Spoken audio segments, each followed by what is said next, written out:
Good morning students. நம்ம computer அப்ளிகேஷனில் இது வரைக்கும் 8 சாப்டர் முடித்தாச்சு. இன்றைக்கி 9th சாப்டர் ஸ்டார்ட் பண்ணலாம். 9th சாப்டர்னுடைய நேம் பார்த்தோம் அப்படின்னா கனெக்டிங் பிஹெச்பி அண்டு மைஎஸ்கியூஎல். சரியா, பிஹெச்பி அப்படிங்கிற லாங்குவேஜ் பற்றி நம்ம பார்த்துட்டு இருந்தோம். அதேமாதிரி மைஎஸ்கியூஎல் அப்படிங்கிறது ஒரு டேட்டா பேஸ். சரியா, எஸ்கியூஎல் அப்படிங்கிறது ஒரு டேட்டா பேஸ் அப்படிங்கிறது தெரியும். இப்போ பிஹெச்பி அப்படிங்கிற அந்த ப்ரோக்ராமை வச்சு டேட்டா பேஸை எப்படி ஆக்சஸ் பண்ணுறது, ரெண்டையும் எப்படி கனெக்ட் பண்ணுறது, சரியா, பிஹெச்பியும் மைஎஸ்கியூஎல்லையும் எப்படி கனெக்ட் பண்ணுறது அப்படிங்கிறது தான் இந்த லெசனு. ஸோ இதை நம்ம பார்க்கலாம். இதில் ஃபஸ்ட்டு கொஸ்டின்னு, what are the MySQLi function available PHP.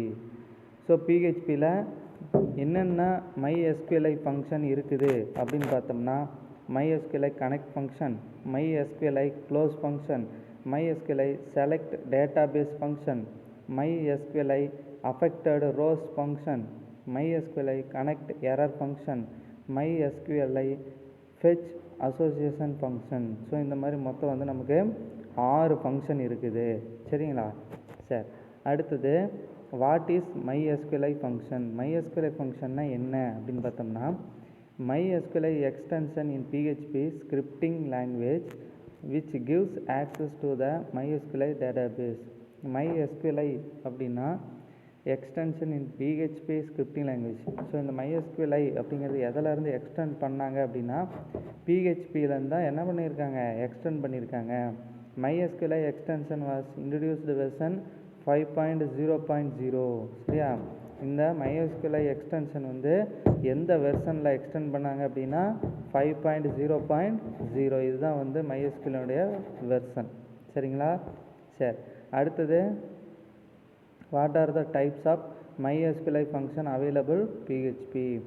பிஹெச்பியில் என்னென்ன MySQLi ஃபங்க்ஷன் இருக்குது அப்படின்னு பார்த்தோம்னா, ஸோ நம்ம சொன்ன மாதிரி முன்னையே சொன்னேன் இல்லையா, ஃபஸ்ட்டு கொஸ்டினில் அதே தான் இந்த தேர்ட் கொஸ்டினுக்கும் ஆன்சர். ஸோ கொஸ்டினே 2 டைம் ரிப்பீட் ஆகிருக்கும்.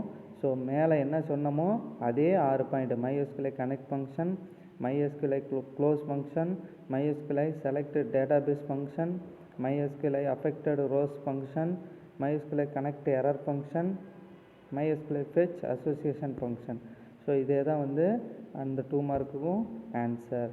ஸோ அடுத்த கொஸ்டின் பார்த்தோம் அப்படின்னா, difference between connection and close function.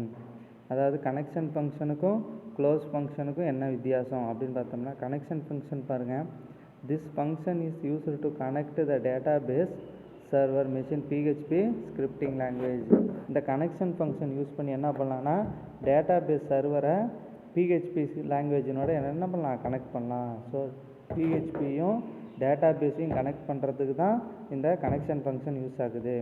Close function எதுக்கு யூஸ் ஆகுது, this function is used to close and existing opened database connection between PHP and MySQLi database server.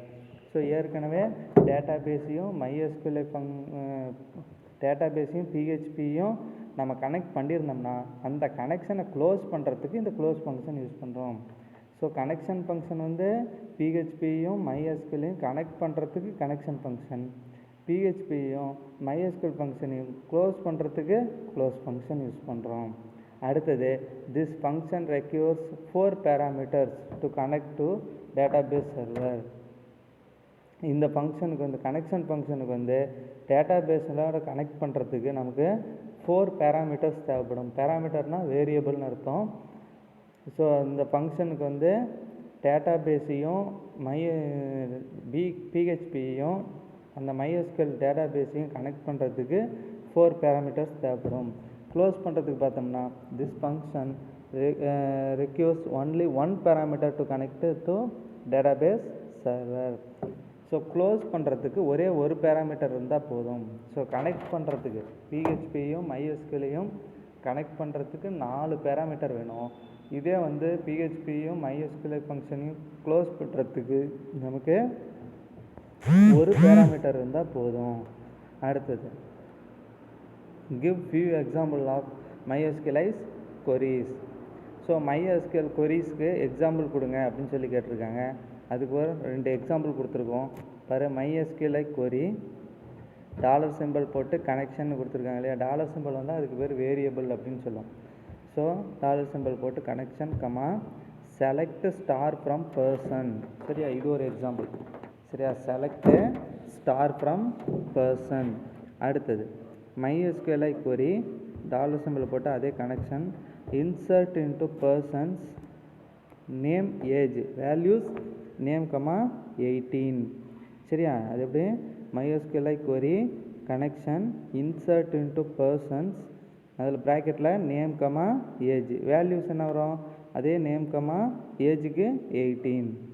So இது வந்து இன்னொரு example. இதான் வந்து MySQLi queriesக்கு எக்ஸாம்பிள். அடுத்தது what is connection string. Connection ஸ்ட்ரிங்னா என்ன அப்படின்னு பார்த்தோம்னா, a connection string is a string that specifies information about a data source and connecting it. சரியா, கனெக்ஷன் ஸ்ட்ரிங்னு என்னென்னா, so a connection string is a string, இது வந்து ஒரு string that specifies information about the data source and connecting to it. Data சோர்ஸையும் அந்த data எப்படி வந்து எஸ்கியூஎல்லில் connect ஆகிருக்குது அப்படிங்கிறத பற்றி சொல்கிறது தான் வந்து கனெக்ஷன் ஸ்ட்ரிங் அப்படின்னு சொல்கிறாங்க. சரிங்களா, ஸோ இதில் வந்து உங்களுக்கு 2 மார்க் வந்து புக்கில் இருக்கிறது 6 கொஸ்டின் தான். இந்த ஃபஸ்ட்டு 6 கொஸ்டின் மட்டும் படிங்க. இந்த 7, 8, 9, 10 நம்ம ஸ்பைரலில், ஸோ அதெல்லாம் அடிஷ்னல் கொஸ்டின், ஸோ அது தேவையில்லை, விட்டுருங்க. சரிங்களா, அடுத்தது 3 மார்க்கு பார்க்கலாம். 3 மார்க்கில் பார்த்தோம் அப்படின்னா ஃபஸ்ட்டு கொஸ்டின்னு write the syntax for MySQLi queries. சரியா, ஸோ சிண்டாக்ஸ் கேட்டிருக்கிறாங்க, அதாவது MySQL queryக்கு ஒரு சிண்டாக்ஸ் கேட்டிருக்காங்க. சிண்டாக்ஸ் என்ன வரும், MySQLi query connection object comma SQL query அப்படின்னு கொடுக்கணும். சரியா, சிண்டாக்ஸ் என்னன்னு கொடுக்கணும், MySQLi query connection object comma SQL query அப்படின்னு சொல்லி கொடுக்கணும். சரியா, இதில் கேபிட்டல் லெட்டரில் இருந்தால் கேபிட்டல் லெட்டரில் கொடுக்கணும், ஸ்மால் லெட்டரில் இருந்தால் ஸ்மால் லெட்டரில் தான் கொடுக்கணும். சரிங்களா, ஸோ இது ஒரு ஃபஸ்ட்டு 3 மார்க்கு. ரெண்டாவது question, what is the purpose of MySQLi function available. So MySQLi function இருக்கிறதுனால அதோட பர்பஸ் என்ன அப்படின்னு சொல்லி கேட்குறாங்க. MySQLi is extension in PHP scripting language which gives access to the MySQL database. So இந்த MySQLi என்ன பண்ணுது அப்படின்னா, MySQL டேட்டாபேஸையும் PHPயையும் என்ன பண்ணுது, கனெக்ட் பண்ணுது. அடுத்தது MySQLi function are designed to communicate with MySQL. சரியா, இந்த MySQLi அப்படிங்கிறது எதோட கம்யூனிகேட் பண்ணுதுன்னா MySQL. சரியா, MySQL அப்படிங்கிறதோட இந்த MySQLi அப்படிங்கிறது என்ன பண்ணுது, கனெக்ட் பண்ணிக்குது. இதோ இந்த பர்பஸுக்கு தான் இந்த MySQLi ஃபங்க்ஷன் வந்து நம்ம யூஸ் பண்ணுறோம் அப்படின்னு சொல்லி சொல்கிறாங்க. அடுத்தது right MySQLi connects syntax with example. இதில் 3rd கொஸ்டின் இல்லை, 3rd கொஸ்டின் படிக்க தேவையில்ல. 4th கொஸ்டின் இருக்குது. சரிங்களா, 4th கொஸ்டின் பார்த்தீங்கன்னா write MySQL connection syntax with example. Syntax பாருங்கள், MySQLi கனெக்ட், MySQL கனெக்ஷனுக்கு syntax MySQLi connect server name comma user name comma password comma database name. DB name அப்படின்னா database name அப்படின்னு சொல்லுவாங்க. So அப்போ syntax பார்த்தோம்னா MySQLi கனெக்டில் server name, user name, password, DB name. Example என்னென்னு சொல்லணும், அதுக்கு எக்ஸாம்பிள் என்ன சொல்லியிருக்காங்க பாரு, connection equal to MySQLi connect dollar simple போட்டு DB host, DB user, DP pass, DB name. சரிங்களா, மேலே இருக்கிறத அப்படியே கீழே டாலர் சிம்பிள் போட்டு கொடுத்துருப்பாங்க. ஸோ ஈஸியாக தான் இருக்கும்.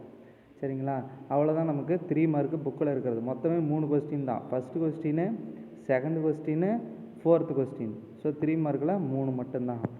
ஸோ அடுத்தது 5 மார்க்கு. 5 மார்க்கு பார்த்தோம் அப்படின்னா நமக்கு புக்கில் 3 கொஸ்டின் இருக்குது, ஆனால் நமக்கு ஸ்பைரலில் 1 மட்டும்தான் இருக்கும். ஸோ இந்த ஒரு கொஸ்டின் படித்தாவே நமக்கு போதும்.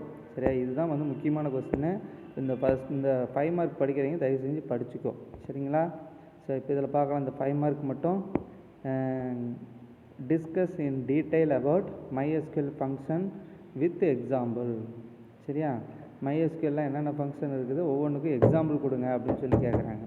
இப்போ பார்த்தோம்னா MySQLi is extension in PHP scripting. So நம்ம ஃபஸ்ட்டு கொஸ்டின் பார்த்தோம் இல்லைங்களா. சரியா, ஃபஸ்ட்டு 2 மார்க்கு பார்த்தோம் இல்லைங்களா. ஃபஸ்ட்டு 2 மார்க் இல்லை, 2nd 2 மார்க்கு. இந்த செகண்டு 2 மார்க்கை இங்கே எழுதி விட்டுறணும். செகண்டு 2 மார்க் எழுதிடு. செகண்டு 2 மார்க் எழுதிட்டு அதுக்கப்புறம் என்ன பண்ணுறோம், MySQL count function, MySQL max function, MySQL minimum function. கவுண்ட்டுனா கவுண்ட்டு, மேக்ஸ்னா மேக்ஸிமம் ஃபங்க்ஷன் அர்த்தம், MySQL MINனா மினிமம் ஃபங்க்ஷன் அர்த்தம், MySQL AVG அப்படின்னா ஆவரேஜ் ஃபங்க்ஷன் அர்த்தம், MySQL சம் ஃபங்க்ஷன். ஸோ மொத்தம் நம்ம 5 ஃபங்க்ஷன் எடுத்திருக்கோம். இது 5க்கும் இங்கே நம்ம கொடுத்துருக்காங்க டீட்டெயிலாக. ஸோ இப்போ ஃபர்ஸ்ட் ஒன் பாரு, the MySQL count function is use to count number of row in database table. இந்த MySQL கவுண்ட்டுங்கிற ஃபங்க்ஷன் எதுக்கு யூஸ் பண்ணுறோன்னா, ஒரு டேட்டாபேஸ் டேபிளில் எத்தனை ரோ இருக்குது அப்படின்னு கவுண்ட் பண்ணி சொல்கிறது தான் இந்த கவுண்ட் ஃபங்க்ஷன். எக்ஸாம்பிள் பாருங்கள், MySQL select count star from employee அப்படின்னா என்ன அர்த்தம், எம்ப்ளாயிங்கிற டேபிளில் எத்தனை ரோ இருக்குதுன்னு கவுண்ட் பண்ணி சொல்லுன்னு அர்த்தம். சரியா? ஸோ எக்ஸாம்பிள் என்னது, MySQL select count star from employee. So இதுதான் வந்து கவுண்ட் ஃபங்க்ஷன். அடுத்தது maximum function. Second, the MySQL maximum function is use to select the highest value for the certain காலம். ஸோ அந்த டேபிளில் எந்த காலமில் ஹையஸ்ட் வேல்யூ இருக்குது அப்படிங்கிறத கண்டுபிடிக்கிறதுக்கு மேக்ஸிமம் ஃபங்க்ஷன் யூஸ் பண்ணுறோம். இதுக்கு example MySQL select maximum number from employee. சரியா? எம்ப்ளாயிங்கிற டேபிளில் எந்த நம்பர் மேக்ஸிமம் நம்பர் அப்படின்னு கண்டுபிடிக்கிறதுக்கு இந்த சின்டாக்ஸ் வந்து யூஸ் பண்ணுறோம். அடுத்தது மூணாவது மினிமம் ஃபங்க்ஷன். அப்போ அது என்னது, the MySQL minimum function is used to select lowest value for that certain column. So மேக்ஸிமம்னா ஹையஸ்ட் வேல்யூ கண்டுபிடிக்கிறோம், மினிமம்னா லோயஸ்ட் வேல்யூ கண்டுபிடிக்கிறோம். ஸோ அதே மேலே இருக்கிற எக்ஸாம்பிளே கீழேயும் போட்டிருக்காங்க, ஆனால் மேக்ஸிமம்க்கு பதிலாக மினிமம் கொடுத்துருப்பாங்க, அவ்வளோதான் வித்தியாசம். சரியா? அடுத்தது ஃபோர்த்து, த MySQL ஏவிஜினா என்ன சொன்னோம், average. The MySQL average function select the average value for certain table காலம். ஸோ ஆவரேஜ் வேல்யூ கண்டுபிடிக்கிறது. அதுக்கு எக்ஸாம்பிள் பாருங்கள், MySQL select AVG number from employee. அதாவது எம்ப்ளாயிங்கிற டேபிளில் நம்பர் அப்படிங்கிற காலமுக்கு அதில் என்னென்ன நம்பர் இருக்குதோ எல்லா நம்பருக்கும் ஆவரேஜ் கால்குலேட் பண்ணுறோம் அப்படின்னு அர்த்தம். சரிங்களா? ஸோ ஆவரேஜ்னா நம்ம கொடுக்குற வேல்யூக்கு ஆவரேஜ் கண்டுபிடிக்கிறதுக்கு ஆவரேஜ் ஃபங்க்ஷன். கவுண்ட்டுனா மொத்தம் எத்தனை நம்பர் இருக்குதுன்னு கவுண்ட் பண்ணி சொல்கிறது கவுண்ட் ஃபங்க்ஷன். மேக்ஸிமம் அப்படின்னா அங்கே இருக்கிறதுல எது ஹையஸ்ட் வேல்யூன்னு சொல்கிறதுக்கு மேக்ஸிமம் ஃபங்க்ஷன். மினிமம் அப்படின்னா அங்கே இருக்கிறதுல எது மினிமம் வேல்யூன்னு சொல்கிறதுக்கு மினிமம் ஃபங்க்ஷன். ஆவரேஜ் அப்படின்னா அங்கே இருக்கிற வேல்யூஸ்க்கு எல்லாத்துக்கும் ஆவரேஜ் போடுறதுக்கு ஆவரேஜ் ஃபங்க்ஷன் யூஸ் பண்ணுறோம். அடுத்தது சம்முங்கிற ஃபங்க்ஷன். சம்முனா டோட்டல் கண்டுபிடிக்கணும், அங்கே இருக்கிற எல்லா வேல்யூக்கும் டோட்டல் கண்டுபிடிக்கிறதுக்கு சம்முங்கிற function. The MySQL sum function is used to select the total for a numeric column. சரியா? அங்கே இருக்கிற எல்லாத்துக்கும் நம்ம என்ன கண்டுபிடிக்கிறோம், டோட்டல் கண்டுபிடிக்கிறோம். எக்ஸாம்பிள் பாருங்கள், MySQL select some number from employee. சரியா? அங்கே இருக்கிற எம்ப்ளாயிங்கிற டேபிளில் நம்பருங்கிற காலமில் என்னென்ன நம்பர் இருக்குதோ அந்த எல்லா நம்பருக்கும் நம்ம என்ன கண்டுபிடிக்கிறோம், ஸோ சம்மு கண்டுபிடிக்கிறோம். சம்முன்னா என்னது, டோட்டல் கண்டுபிடிக்கிறோம். சரியா? ஸோ இதுதான் வந்து 5 மார்க்கு. ரொம்ப ரொம்ப ஈஸியாக இருக்கும். எல்லாமே பார்த்தீங்கன்னா ஒரே ஒரு லைனில் தான் ஆன்சர் இருக்குது. சரியா? இதோட சிம்பிளாலாம் 5 மார்க்கு தரமாட்டாங்க. ஸோ நம்ம பார்த்தது வந்து பார்த்திங்கன்னா 2 மார்க்கு 1 to 6, அடுத்தது 3 மார்க்கு ஒரு 3 கொஸ்டின் தான். சரியா? அடிஷ்னல் கொஸ்டின் எதுவும் நீங்கள் படிக்க வேணாம். அந்த 2 மார்க்கு 6, 3 மார்க்கு 3, அதே மாதிரியே 5 மார்க்கு 1. ஸோ இந்த லெசனை பொறுத்த வரைக்கும் நீங்கள் இதை மட்டுமாவது படிச்சுக்கிட்டிங்கன்னா போதும். ஸோ படித்து வீட்டில் ஃப்ரீயாக இருக்கும்போது படித்து வச்சிங்க. ஏதாவது டவுட்டு அப்படின்னா அடுத்த கிளாஸில் கேளுங்க, இல்லை என் நம்பருக்கு ஃபோன் பண்ணி கூட, சார் இந்த கொஸ்டின் புரியல, இந்த டாபிக் புரியல, இன்னொரு வாட்டி சொல்லுங்கன்னு சொல்லுங்கள், நான் சொல்கிறேன். சரிங்களா? ஆனால் வீட்டில்